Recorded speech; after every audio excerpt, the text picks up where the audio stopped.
Hi friends, आप सभी का आपके अपने यूट्यूब चैनल पढ़ाकू योद्धा में हार्दिक स्वागत है।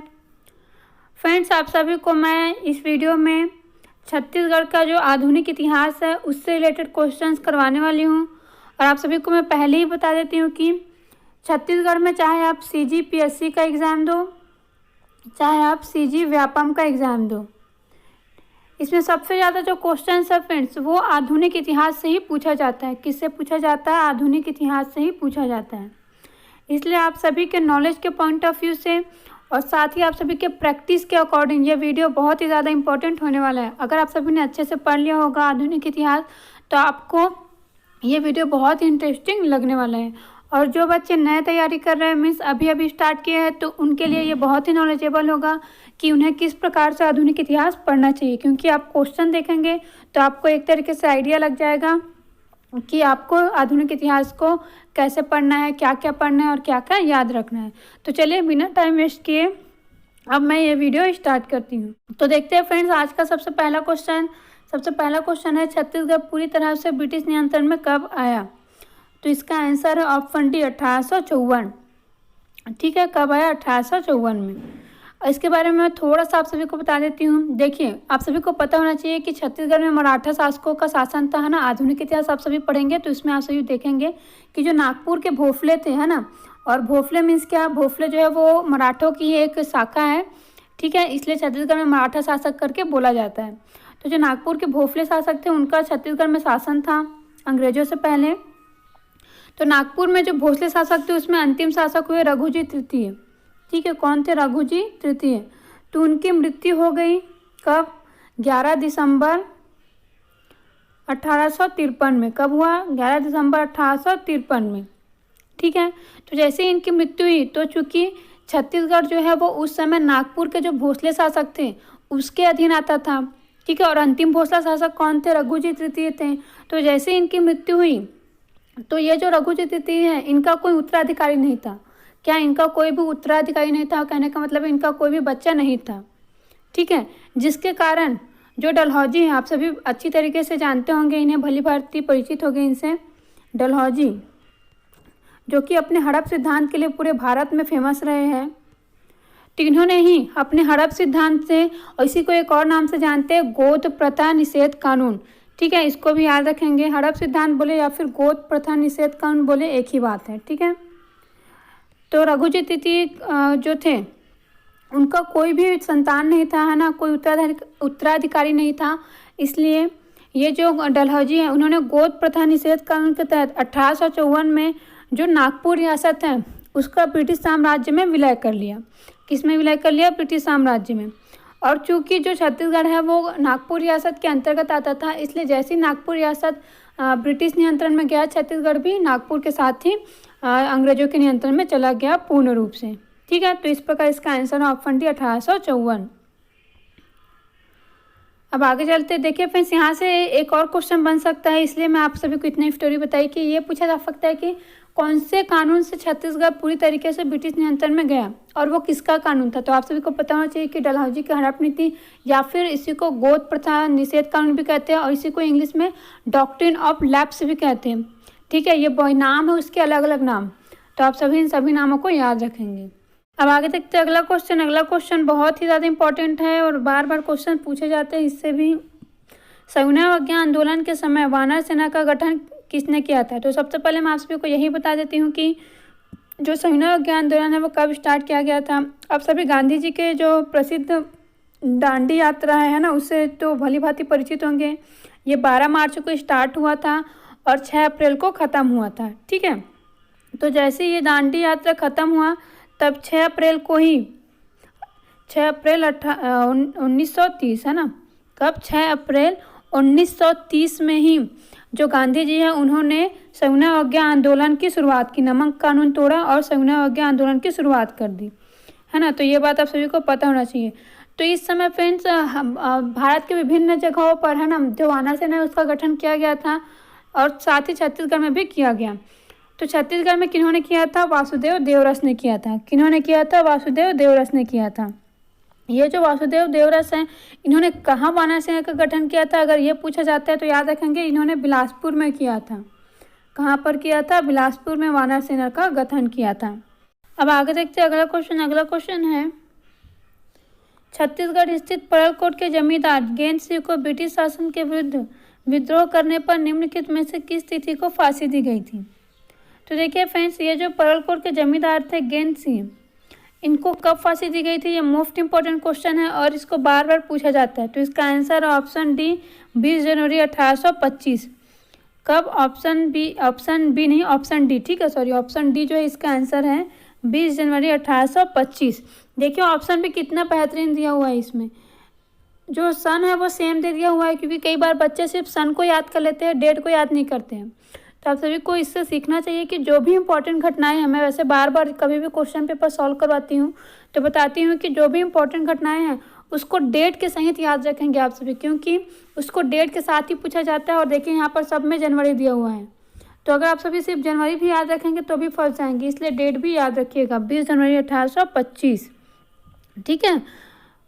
अब ये विद्रोह जो है वो कहाँ पर हुआ था, मीन्स कौन से क्षेत्र में हुआ था, ये भी इम्पोर्टेंट है आप सभी को जानना। तो ये अबूझमाड़ क्षेत्र में हुआ है, ठीक है, याद रखेंगे, अबूझमाड़ क्षेत्र में हुआ है। और जो गेंद सिंह थे वो परलकोट के जमींदार थे, ये तो इसमें वर्णन किया ही हुआ है, तो इस बात को भी आप सभी ध्यान में रखेंगे। और ये जो विद्रोह हुआ था उसका दमन किन्होंने किया था, अगर ये क्वेश्चन पूछा जाता है तो इसको भी याद रखेंगे। मैं बता देती हूँ उनका नाम, कैप्टन,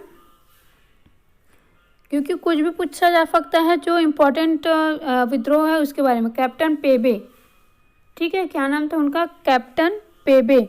उनके द्वारा ही ये जो विद्रोह हुआ था परलकोट का विद्रोह, उसका दमन किया गया था। अब आगे चलते हैं, अगला क्वेश्चन देखते हैं। क्रांतिकारी हनुमान सिंह ने किस ब्रिटिश अधिकारी की हत्या की थी? ये तो बहुत ही ज़्यादा इंपॉर्टेंट क्वेश्चन है। इनफैक्ट हनुमान सिंह जी ही बहुत ही ज़्यादा इंपॉर्टेंट है हमारे लिए, क्योंकि इन्हें छत्तीसगढ़ का मंगल पांडे कहा जाता है ना, आप सभी को पता होना चाहिए। ये जो हनुमान सिंह जी हैं, इनसे रिलेटेड कुछ और बातें मैं आप सभी को बता देती हूँ।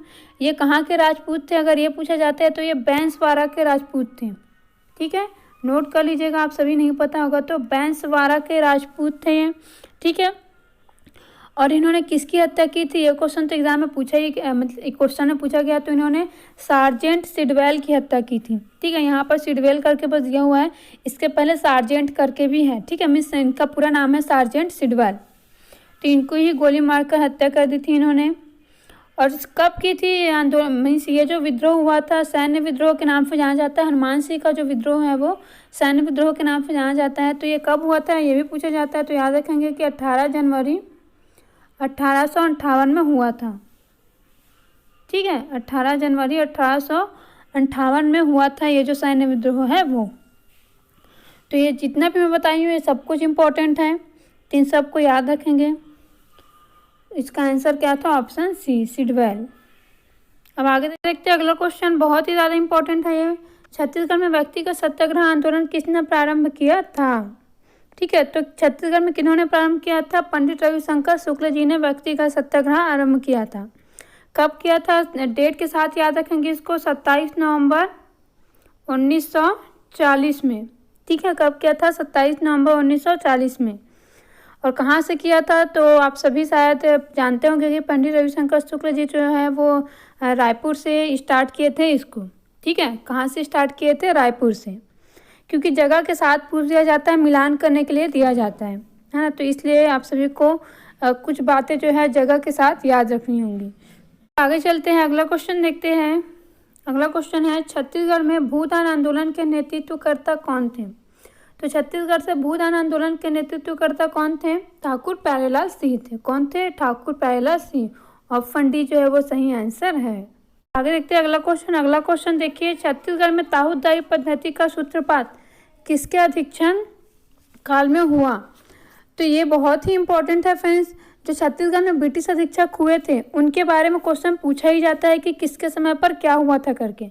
तो ये जो ताहूदारी पद्धति है वो कौन से ब्रिटिश अधीक्षक के टाइम पर हुआ था, ये क्वेश्चन अगर पूछा गया है तो इसका आंसर है friends option B, captain Sandis.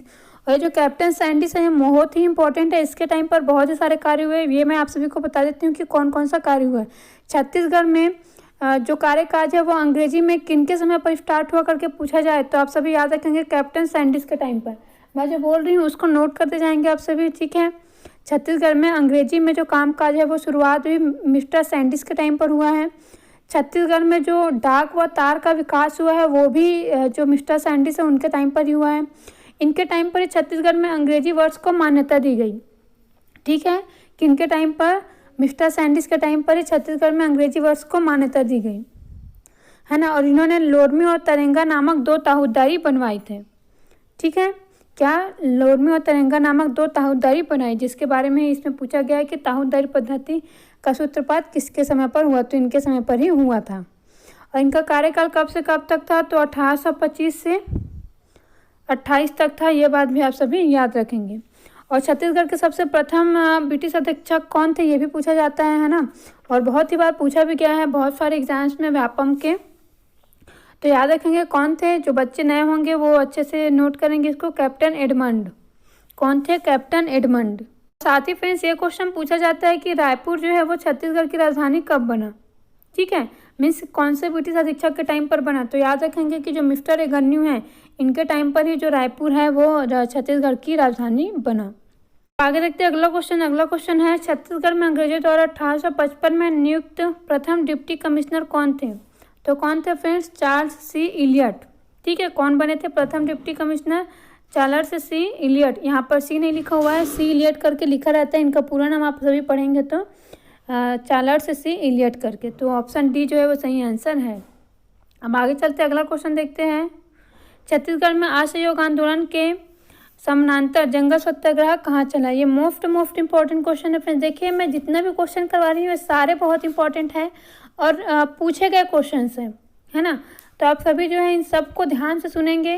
तो देखिए आप सभी को ये पता होना चाहिए, अगर आप सभी ने आधुनिक इतिहास पढ़ लिया होगा तो, कि जो छत्तीसगढ़ है यहाँ पर जो भी जंगल सत्याग्रह हुआ है वो अधिकतर कौन से समय पर हुआ है, तो वो सविनय अवज्ञा आंदोलन के टाइम पर हुआ है। कब हुआ है? सविनय अवज्ञा आंदोलन के टाइम पर हुआ है। छत्तीसगढ़ में एकमात्र जंगल सत्याग्रह, और वो भी कौन सी जंगल सत्याग्रह है? सिहावा नगरी जंगल सत्याग्रह, जो कि 1922 में हुआ है। कब हुआ है? 1922 में हुआ है। कहाँ हुआ है? धमतरी के अंतर्गत आता है सिहावा नगरी, है ना। तो वहाँ पर हुआ है। बस एकमात्र ऐसा जंगल सत्याग्रह है जो कि असहयोग आंदोलन के टाइम पर हुआ था। आप सभी को पता होना चाहिए कि ये जो टाइम था, ये जो टाइम पीरियड चल रहा था वो असहयोग आंदोलन का चल रहा था। और जो आगे देखते हैं फ्रेंड्स आज का लास्ट क्वेश्चन, और आज का लास्ट क्वेश्चन है छत्तीसगढ़ में गांधी जी की हरिजन यात्रा किस सन में हुई थी, तो कब हुआ था फ्रेंड्स? नवंबर 1933 में। कब हुआ था? नवंबर 1933 में। ठीक है, और गांधी जी कब छत्तीसगढ़ आए थे, क्यों आए थे, कहाँ कहाँ क्या क्या किए, ये सब कुछ इंपॉर्टेंट है आप सभी के एग्जाम के लिए। तो ये जो गांधी जी सेकेंड बार आए थे ना, ये सेकेंड बार आए थे 1933 में। तो ये हरिजन के उत्थान के लिए आए थे। ये पूरे देश में भ्रमण किए थे, तो उसके दौरान इन्होंने छत्तीसगढ़ का भी भ्रमण किया था। ठीक है, और 22 नवंबर से 28 नवंबर तक इन्होंने छत्तीसगढ़ में भ्रमण किया था। अलग अलग जगह पर गए थे हरिजनों के उत्थान के लिए, तो ये बात आप सभी ध्यान में रखेंगे। और 28 नवंबर को ही जो गांधी जी हैं वो रायपुर से गोंदिया होते हुए बालाघाट चले गए थे। ठीक है, तो इस प्रकार से ये लगभग अगर पूछा जाए कि कितने दिनों तक रहे थे, तो 5 दिनों तक रहे थे, क्योंकि 22 को आए थे और 28 नवंबर को इन्होंने पूरे छत्तीसगढ़ में समांतर स्वतंत्रता का संदेश दिया। उसके बाद और हिस्सों में हरिजनोत्थान का कार्यक्रम करने के लिए वो रायपुर से रेलगाड़ी के द्वारा गोंदिया होते हुए ये बालाघाट चले गए थे। ठीक है, तो इस प्रकार फ्रेंड्स ये आज का क्वेश्चन था। आप सभी को कैसा लगा कमेंट करके ज़रूर बताइएगा। और जो भी नए बच्चे हमारे इस यूट्यूब चैनल को सब्सक्राइब ज़रूर करिएगा। और कोई भी डाउट आता है तो बेशक कमेंट कर सकते हैं। और लाइक और शेयर तो ज़्यादा से ज़्यादा किया कीजिए। आप सभी शेयर करेंगे फ्रेंड्स तो ये ज़्यादा से ज़्यादा बच्चों के पास जाएगा और उन्हें अपनी प्रिपरेशन करने में बहुत ही ज़्यादा मदद मिलने वाली है। और साथ ही कुछ बच्चों का किसी एक बच्चे का, कुछ नहीं, किसी एक बच्चे का कमेंट आया था कि मैम जो मंडलीय शिक्षक का एग्ज़ाम है वो कब होगा। तो देखिए अभी तक कोई भी नोटिफिकेशन नहीं आया है, मैं सबको बता देती हूँ। अगर कोई भी नोटिफिकेशन आता है, थोड़ा बहुत भी मुझे नॉलेज मिलता है, तो मैं आप सभी को वीडियो बना कर के बता दूंगी कि उसके लिए कुछ नोटिफिकेशन आया है। और लास्ट टाइम जो नोटिफिकेशन आया था उसके बारे में भी बता देती हूँ मैं, कि उसमें साफ साफ लिखा हुआ है कि जब भी नोटिफिकेशन आएगा एग्ज़ाम का तो आप सभी को 1 महीने के पहले बताया जाएगा। ठीक है, मीन्स 1 महीने का टाइम आपको मिलेगा। तो आप सभी अपनी तैयारी पूरी रखिए। जैसे ही एग्ज़ाम का डेट आएगा 1 महीने में आप सभी रिवीजन कर लीजिएगा, क्योंकि जो बच्चे ये सोच कर बैठे कि जब एग्ज़ाम का डेट आएगा कर लेंगे, तो वो कुछ भी नहीं कर पाएंगे, क्योंकि सिलेबस इतना ज़्यादा होता है कि कवर कर पाना मुश्किल होता है। क्योंकि चाहे मैथ्स को देखें चाहे जीके को देखें, ये सब कुछ जो है वो बहुत ही ज़्यादा होता है। मैथ्स भी देखेंगे तो छोटे छोटे रूल्स बहुत ज़्यादा होते हैं। जीके तो अथाह है ना, मीन्स उसका कोई सीमा ही नहीं है, अनलिमिटेड है। तो आप सभी जो है अपनी तैयारी अच्छे से करते रहिए। And thank you friends.